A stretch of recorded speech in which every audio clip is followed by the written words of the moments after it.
नमस्कार दोस्तों, मैं रोहित तिवारी आप सभी का आपके अपने YouTube चैनल पर स्वागत करता हूं। उम्मीद करता हूं आप सभी स्वस्थ होंगे और अच्छे होंगे। आज इस बोर्ड के सामने देखकर आपको लग रहा होगा ये क्लास तो कुलदीप सर की है। हाँ, ये क्लास आपकी कुलदीप सर की है, लेकिन इस क्लास के कुछ पर्पज़ के बारे में आपको बताने आए हैं। इस क्लास को करने का तरीका क्या है और इस क्लास को लाया क्यों गया है, इससे संबंधित जानकारी हम आपको आज देने वाले हैं। 2 मिनट का आप हमें समय दीजिए। देखिए, क्लास आप यूपी स्पेशल में आप पढ़ते कैसे रहे हैं, ऑब्जेक्टिव टाइप क्वेश्चन पढ़ रहे हैं, टिक कर रहे हैं, पढ़ रहे हैं, टिक कर रहे हैं, चले जा रहे हैं। उसके बारे में आपको जानकारी नहीं है। उसकी विस्तार से चर्चा कुलदीप सर कर रहे हैं और आप ये समझ लीजिए प्रश्न आपके यही आने वाले हैं पेपर में। जब आप देखेंगे, जब आप इसको, जैसे आपने राज्य व्यवस्था चल रही है, अब राज्य व्यवस्था में राज्य से संबंधित जितने प्रश्न होंगे, जैसे मान लीजिए पॉलिटी आएगी, तो पॉलिटी वाली नहीं आएगी आपके पेपर में, यूपीडब्ल्यूएससी के पेपर में। जो पॉलिटी आपके अदर उसके लिए आती है, पूरे भारत के जो एग्जाम होते हैं यूपी पीएससीएस के या कि एसएससी के, उस लेवल के आपकी पॉलिटी नहीं आएगी। पॉलिटी कैसे आएगी? जो राज्य से संबंधित प्रश्न होंगे उसकी पॉलिटी आएगी। तो इससे यूपी स्पेशल भी आपका कंप्लीट हो रहा है और आपकी पॉलिटी भी कंप्लीट हो रही है। समझ गए आप? तो इसलिए विस्तार से चर्चा, इसलिए सर ने सोचा कि हमें विस्तार से चर्चा करें ताकि एक साथ आपको 10-10, 15-15 क्वेश्चन मिलने एक क्लास में। जब चीज़ें आपको क्लियर होंगी, एक एक लाइन बाय लाइन क्लियर होंगी, तब ज़्यादा समझ में आएगा।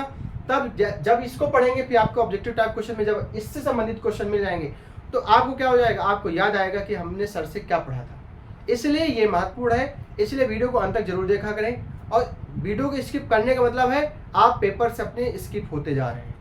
इसलिए तैयारी लोग बहुत जोरों से कर रहे हैं। आपको लग रहा है कि हम बहुत ज़्यादा पढ़ रहे हैं, लेकिन आपसे ज़्यादा पढ़ने वाले बैठे हैं। आप देखते होंगे हमारा एक व्हाट्सएप ग्रुप है, टेलीग्राम ग्रुप भी है। हम देखते हैं उसमें 150 से 200 लड़का अभी तक जुड़ चुका है। पूरे उत्तर प्रदेश से कई जिलों से संबंधित सारे बच्चे हैं उसमें। मैं देखता हूँ कि डेली टाइपिंग करा, आज 30 आई, आज 35, सब स्क्रीनशॉट भेज रहे हैं। सब आज बता रहे हैं सर मैंने ये पढ़ा।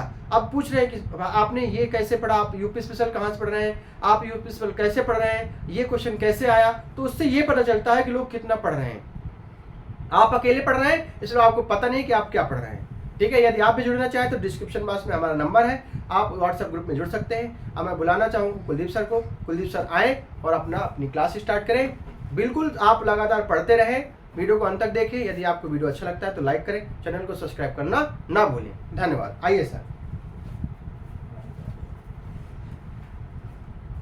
हेलो दोस्तों, चलिए शुरुआत करते हैं आज की क्लास में। भारतीय राज्य व्यवस्था, आज की क्लास ये शायद 6 नंबर की है।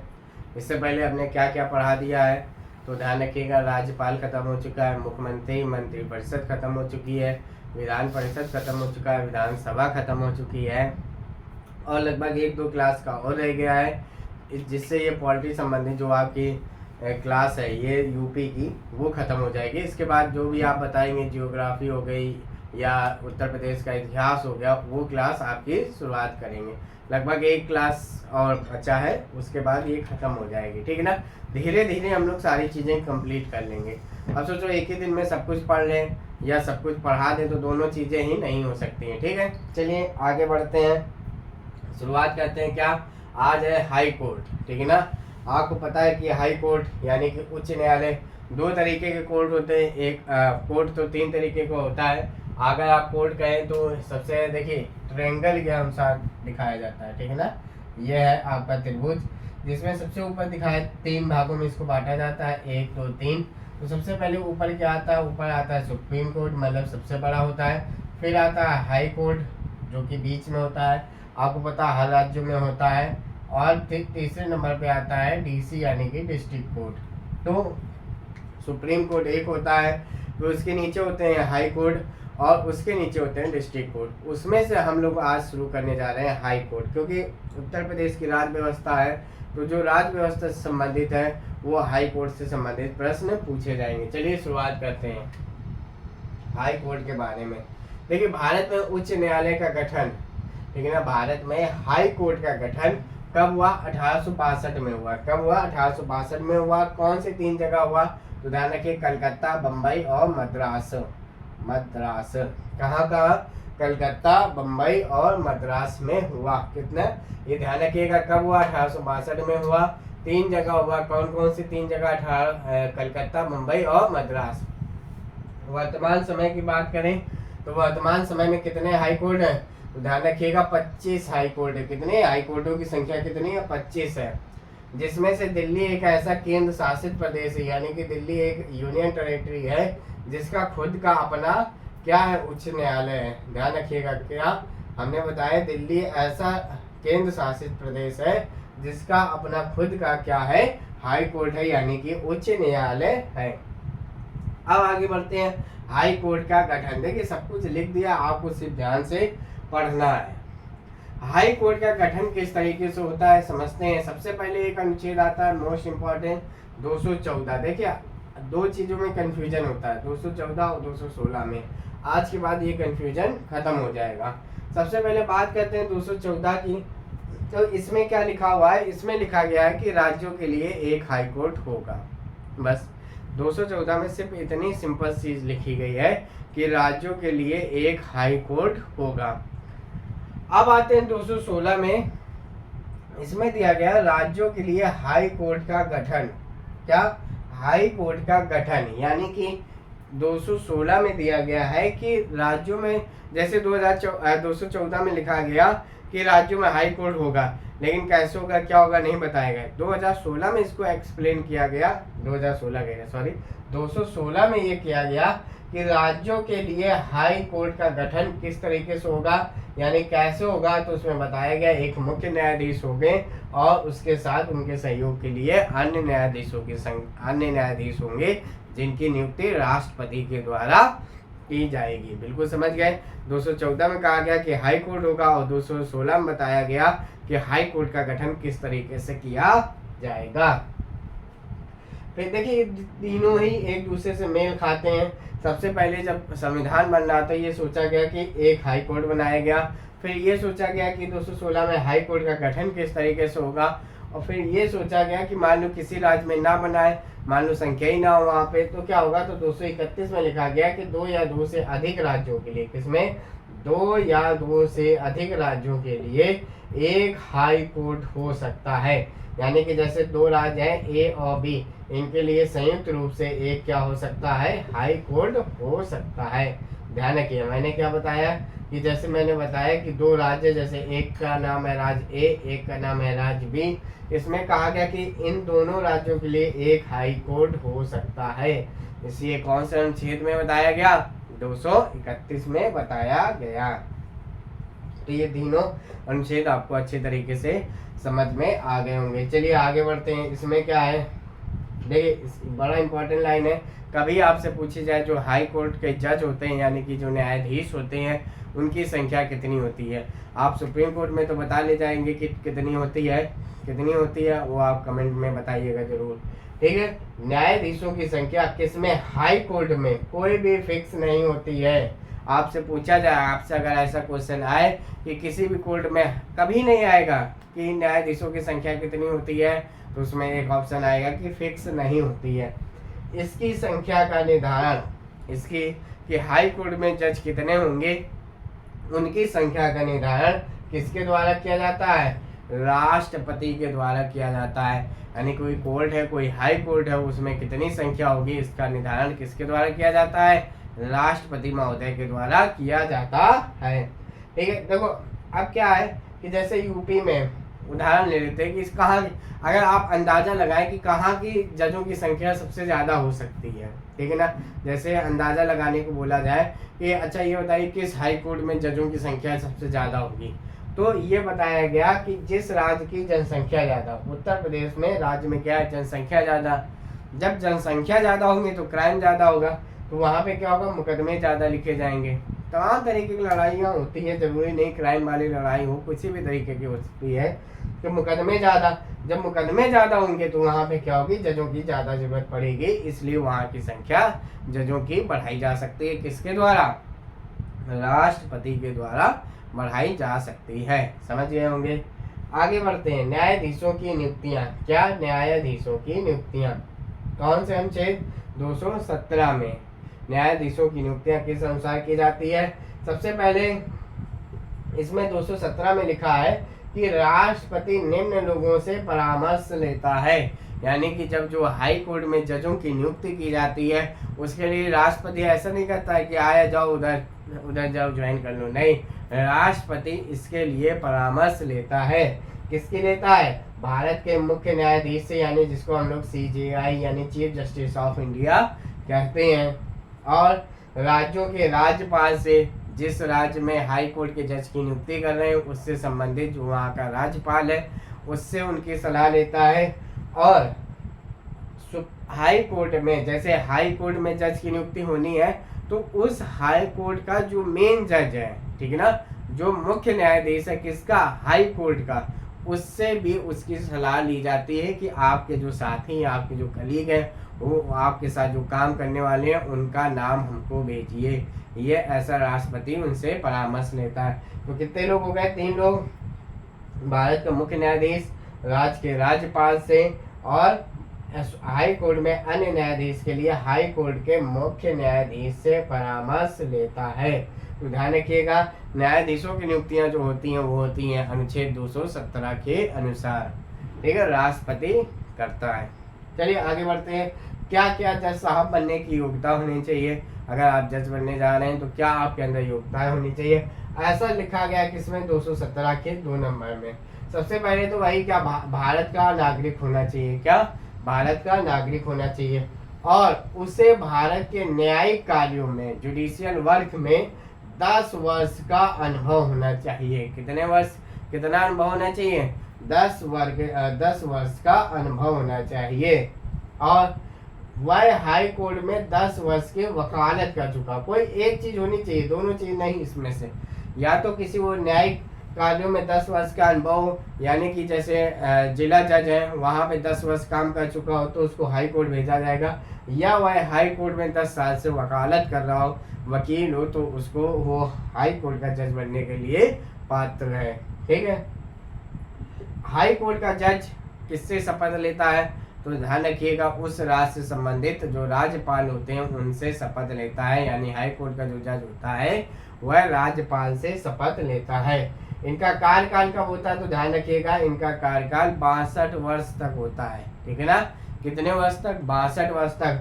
वहीं पे सुप्रीम कोर्ट का आपको पता होगा कितने वर्ष तक? 65 वर्ष तक। इस चीज को आप जरूर ध्यान रखिएगा कि अगर पूछा जाए कि हाई कोर्ट के जज का कार्यकाल कितना होता है तो आप उसका आंसर बताएंगे क्या? 62 वर्ष। और सुप्रीम कोर्ट का कितना होता है? 65 वर्ष। चलिए आगे बढ़ते हैं।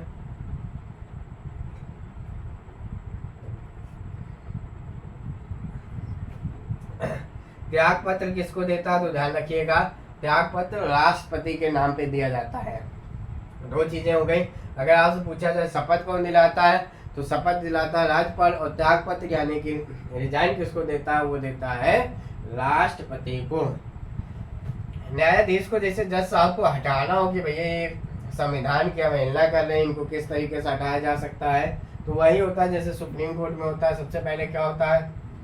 ध्यान रखिएगा, लोकसभा के 100 सदस्य, लोकसभा के 100 सदस्य, या राज्यसभा के कितने? 50 सदस्य। कितने?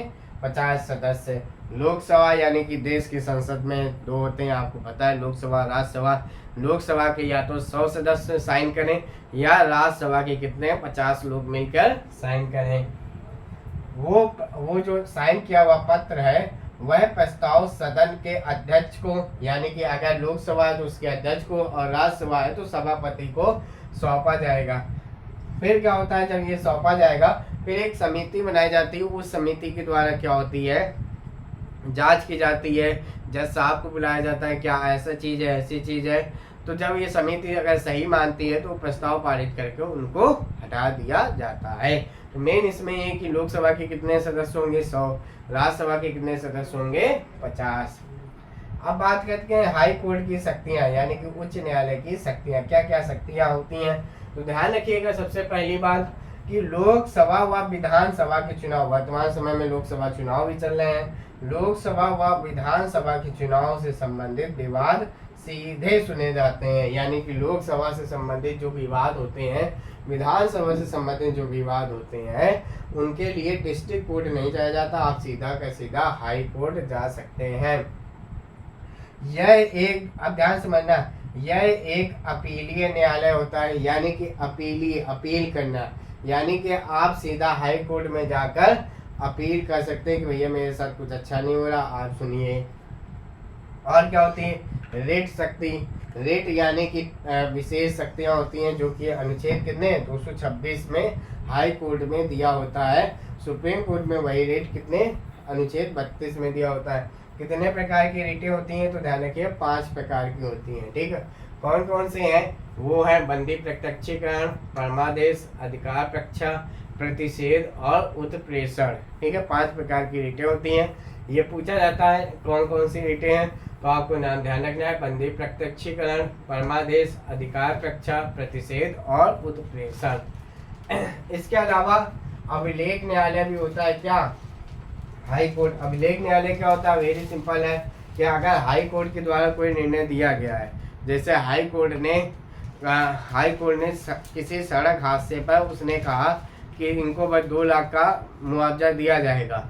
अब सेम वही केस अगर डिस्ट्रिक्ट कोर्ट के पास पहुंचे, जिला न्यायालय, सत्र न्यायालय के पास पहुंचे, तो उनके लिए जो हाई कोर्ट ने निर्णय दिया है वो कानून का काम करता है। वो ये नहीं कर सकते हैं कि नहीं इनको 2 लाख नहीं, इनको 4 लाख दो, नहीं, उनके लिए कानून बन गया। यानी कि जो हाई कोर्ट ने कहा उसके जो नीचे वाले जो कोर्ट होते हैं उनके लिए वह कानून का कार्य करता है, उनके वो फैसले को बदल नहीं सकते हैं। बदल कर सकते हैं जब हाई कोर्ट खुद अपना न्यायिक पुनरावलोकन करेगा, कि जब उससे कहा जाएगा जज साहब आपने उस टाइम ये गलत कहा था, तब वो सोचेगा कि आइए देखते हैं। जब देखता है कि समझता है कि हाँ गलत कहा था, तो उसको फिर न्यायिक पुनरावलोकन के तहत बदला जाएगा। तब जब जितना बदला जाएगा तब उसके लिए क्या? अभिलेख न्यायालय का काम करेगा, नीचे वाले डिस्ट्रिक्ट कोर्ट के लिए। समझ गए होंगे। अब बात करते हैं अपना न्यायालय, यानी कि कौन सा? उत्तर प्रदेश के लिए। उत्तर प्रदेश में कौन सा हाई कोर्ट है? तो आपको पता है इलाहाबाद हाई कोर्ट है, इलाहाबाद ही नाम है उसका। इसकी स्थापना कब की गई थी? ध्यान रखिएगा 1866 में। कब की गई थी? 1866 में। और पहली बार कब की गई थी? 1862 में। ठीक है, न्यायाधीशों की संख्या कितनी होती है? 100। अभी बताया था कि यहाँ पे सबसे ज्यादा है। क्यों सबसे ज्यादा है? क्योंकि जनसंख्या ज्यादा है, मुकदमे ज्यादा है, तो जज साहब की ज्यादा जरूरत है। सबसे पहले मुख्य न्यायाधीश कौन थे? तो ध्यान रखिएगा डॉक्टर वाल्टर मार्शन। कौन से? वाल्टर मार्शन, ये प्रमुख न्यायाधीश थे पहले हाई कोर्ट के। वर्तमान में कौन है? तो ध्यान रखिएगा अरुण भंसाली है। कौन है? अरुण भंसाली वर्तमान में क्या है? हाई कोर्ट के मेन जज है, मेन जज। इसकी खंडपीठ भी एक जगह है। कहाँ पर है? लखनऊ में खंडपीठ है। इसके अलावा मेरठ में मांग चल रही है। सबसे नया हाई कोर्ट कौन सा बना है? तो ध्यान रखिएगा तेलंगाना राज्य में सबसे नया हाई कोर्ट बना है। अब यहाँ पे कुछ हाई कोर्ट और उनके हेडक्वार्टर दिए गए, यानी कि वो जो हाई कोर्ट है वो कहाँ पर स्थापित है। इसमें से हमने सिर्फ वो वाले लिए हैं जो वहाँ की राजधानी छोड़कर और कहीं स्थित है। ठीक है ना, राजधानी छोड़कर और कहीं स्थित है। तो आप ध्यान रखिएगा, जैसे हम लोग बात करें उत्तर प्रदेश की राजधानी लखनऊ है, लेकिन कहाँ स्थित है? इलाहाबाद में इसका हेडक्वार्टर है। ठीक है ना। असम में कहाँ है? गुवाहाटी। ठीक है ना, गुवाहाटी। जैसे मुंबई में महाराष्ट्र में कहा? मुंबई में। तो राजधानी में कोई दिक्कत नहीं। तो ये अलग लाए हैं जिनका हेडक्वार्टर उनकी राजधानी नहीं है। आपको पता होगा उत्तर प्रदेश इलाहाबाद, असम गुवाहाटी, गुजरात का अहमदाबाद। गुजरात की राजधानी क्या है? वो आपको पता होगी। केरल एर्नाकुलम, मध्य प्रदेश जबलपुर, उड़ीसा कटक, राजस्थान जोधपुर, उत्तराखंड नैनीताल। ये इतने हेडक्वार्टर हैं जिनकी जो हाई कोर्ट है उनकी जो स्थायी बेंच है वह उसकी राजधानी ना होकर अन्य कोई शहर है। ऐसे ध्यान रखिए उत्तर प्रदेश का हेडक्वार्टर कहाँ पे है? हाई कोर्ट का इलाहाबाद है। असम का कहाँ है? गुवाहाटी है। गुजरात का कहाँ है? अहमदाबाद है। केरल का कहाँ है? एर्नाकुलम। मध्य प्रदेश का कहाँ है? जबलपुर। उड़ीसा का है? कटक। राजस्थान का जोधपुर और उत्तराखंड का नैनीताल। अब देखिए यहाँ पर मैंने बताया था 231 में कि 2 या 2 से अधिक राज्यों के लिए एक हाई कोर्ट हो सकता है। ठीक है, चलिए शुरुआत करते हैं। जैसे केरल में जो एर्नाकुलम है हाई कोर्ट, यह किसको देखता है? अगर पूछा जाए कि लक्षद्वीप का हाई कोर्ट कहाँ है, लक्षद्वीप अपने जो हाई कोर्ट के केस है वो कहाँ देखता है, तो वो देखता है केरल के अंतर्गत, यानी कि एर्नाकुलम हाई कोर्ट के अंतर्गत आता है। गुवाहाटी में सबसे ज्यादा आते हैं कौन कौन? नागालैंड, मिजोरम और अरुणाचल प्रदेश, उसके साथ साथ असम भी हो गया। अब देखिए मुंबई हाई कोर्ट के अंतर्गत कौन कौन से आते हैं? महाराष्ट्र आता है, गोवा आता है, दमन दीव, दादरा नगर हवेली, एक ही है पूरा, दमन दीव दादरा नगर हवेली। कलकत्ता हाई कोर्ट में कौन आता है? बंगाल आता है और अंडमान निकोबार आता है। चेन्नई हाई कोर्ट में कौन आता है? तमिलनाडु आता है, पुदुचेरी आता है। चंडीगढ़ में कौन आता है? पंजाब आता है, हरियाणा आता है, खुद चंडीगढ़ भी आता है। जम्मू कश्मीर का जम्मू कश्मीर में है।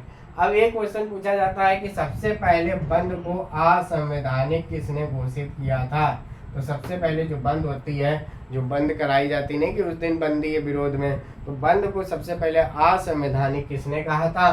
तो ध्यान रखिएगा, वो केरल हाई कोर्ट ने कहा था। केरल हाई कोर्ट की बेंच कहाँ पर है? तो एर्नाकुलम में है। ठीक है, तो इस प्रकार से ये जो हाई कोर्ट से संबंधित उत्तर प्रदेश की राज्य व्यवस्था है, जो डिटेल चर्चा है, इसको यहीं पे ख़त्म करते हैं। ठीक है ना। देखिए क्लास छोटी बन रही है, उसका प्रमुख रीजन है कि सब चीज़ें बोर्ड में लिखी हैं, आपको सिर्फ पढ़ाना है, या तो अगर हम लिखते चलें तो 1 घंटा की वो क्लास आराम से बन सकती है। आपको भी क्या करना है, ध्यान से समझना है, जो आपको पॉइंट ना याद रहते हैं उसको आपको लिखना है। इसके अलावा आपकी जो जूनियर सेशन की जो तैयारी चल रही है, उसे टाइपिंग संबंधित या कोई भी आपकी जो क्वेश्चन हो वो आप क्या कर सकते हैं, वो हमारे चैनल के माध्यम से आप व्हाट्सएप और टेलीग्राम में जुड़ सकते हैं। वहाँ पर आप वो अपनी जो समस्याएं पूछ सकते हैं। ठीक है, आपको ये क्लास आज की कैसी लगी ज़रूर बताइएगा और दोस्तों के साथ ज़रूर शेयर कीजिएगा। धन्यवाद।